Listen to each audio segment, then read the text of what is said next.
You know what I just realized? I'm gonna do a review of that backpack.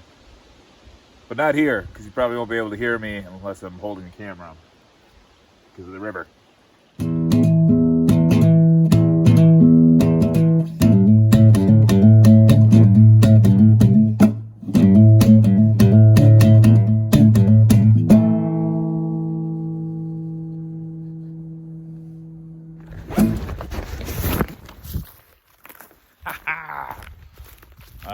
I'm pretty sure we switched to me in a room surrounded by backpacks and hammocks and whatever to suggest my authority.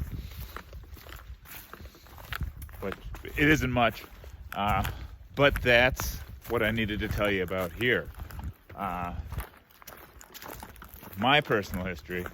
I've had a 10% service-connected disability on my back, and a messed up shoulder. And for a long time, camping and hiking wasn't even really an option for me. I'd do it. I mean, you still got videos of here on me doing it, but I'm only going out like 5 miles, and you know, a multiple day trip. Like this is day 3 of X many. I don't know yet.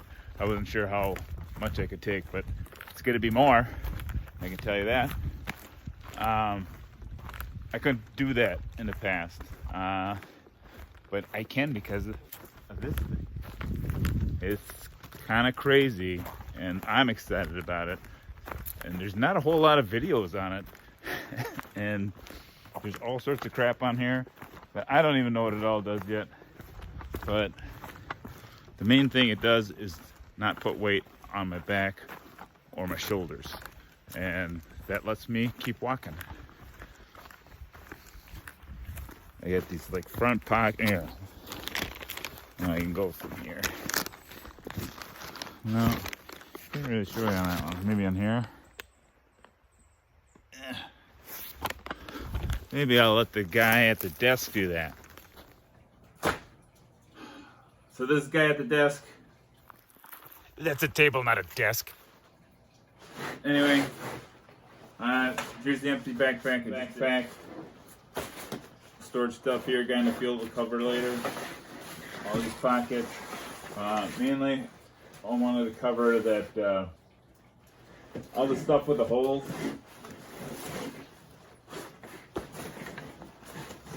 That wraps around you, and it's very, very secure. I mean, you can tighten this down as much as you want. There's some flex right here, and you put that right over your hip bone. I have no bruises.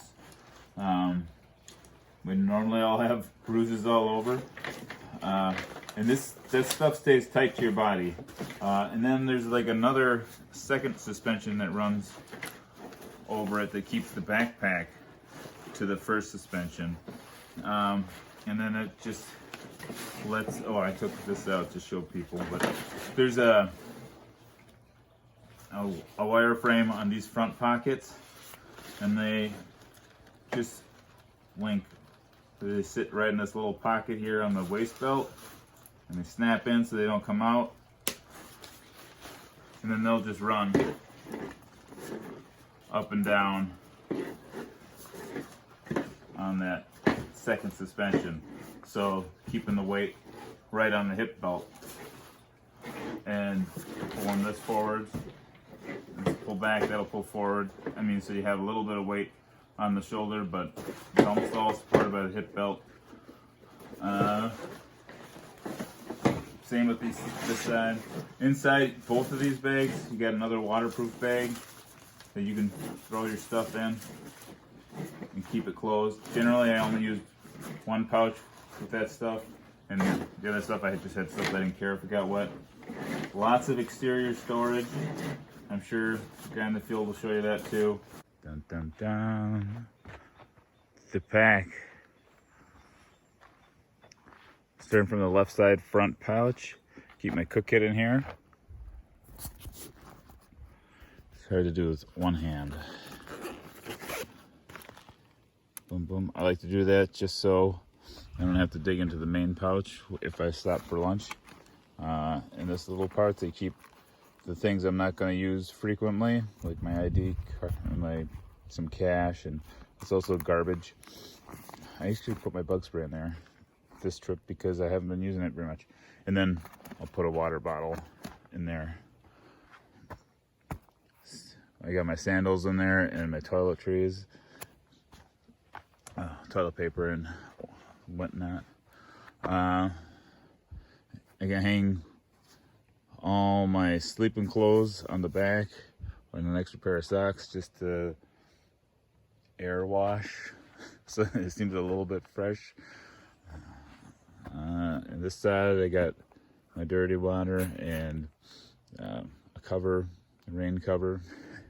Right side I got most of my stuff I'm going to use, like bars and whatnot, in the pocket there. Bars and whatnot in the top pocket. And, I fit a water bottle in there. No, I don't. I fit the trail mix in there, and then my knife. Oh, I gotta pick that up. And then I'll slide a water bottle back here. And in the main compartment is all my sleeping stuff and extra food. Oh, I also got the food I'm gonna eat for lunch. Right there, my next meal is normally in there. It also comes with stuff to turn these into day packs, and maybe turn one in. This pouch, plenty big to keep. I was out there for 5 days. I had enough food left over for another day, and I definitely brought stuff that I didn't need to, or some of my gear I could easily consolidate.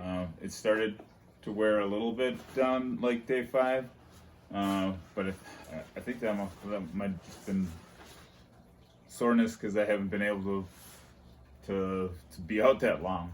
All right, if we got man in the field and we got man behind the desk, I guess this is man behind the third wall. I did a little bit of research trying to do this backpack some justice, just on how other people do backpack reviews, and I didn't have any of the specs. So right now, Featherlite Freedom, that's the model I got. It's 50 liters, 15-liter Expedition regular front pouches is what I put on mine. There's all sorts of different options, so because of that, I'm going to say it's going to be about 3 pounds without the pouches and about 4 pounds with. Your mileage will vary. I got the link in the description to the U.S. distributor. Originally, it's from New Zealand. Material 00D Cordura and a whole bunch of different ripstop nylon variations. I'm not the best person to do this review. I hope I can generate enough interest that people who are better at this or have more followers do a review on it, because I really like it. It made backpacking possible for me. And then just to clarify also, it was a 5-day trip, 70 miles on the Superior Hiking Trail, lots of elevation. I covered cross section 13 and Carlton Peak. It ended in Lutsen, and those are all lots of elevation. So it was I haven't done anything close to that ever. Couldn't have done it without this guy. Really like it. Can't recommend it more for anyone with back or shoulder problems. Out.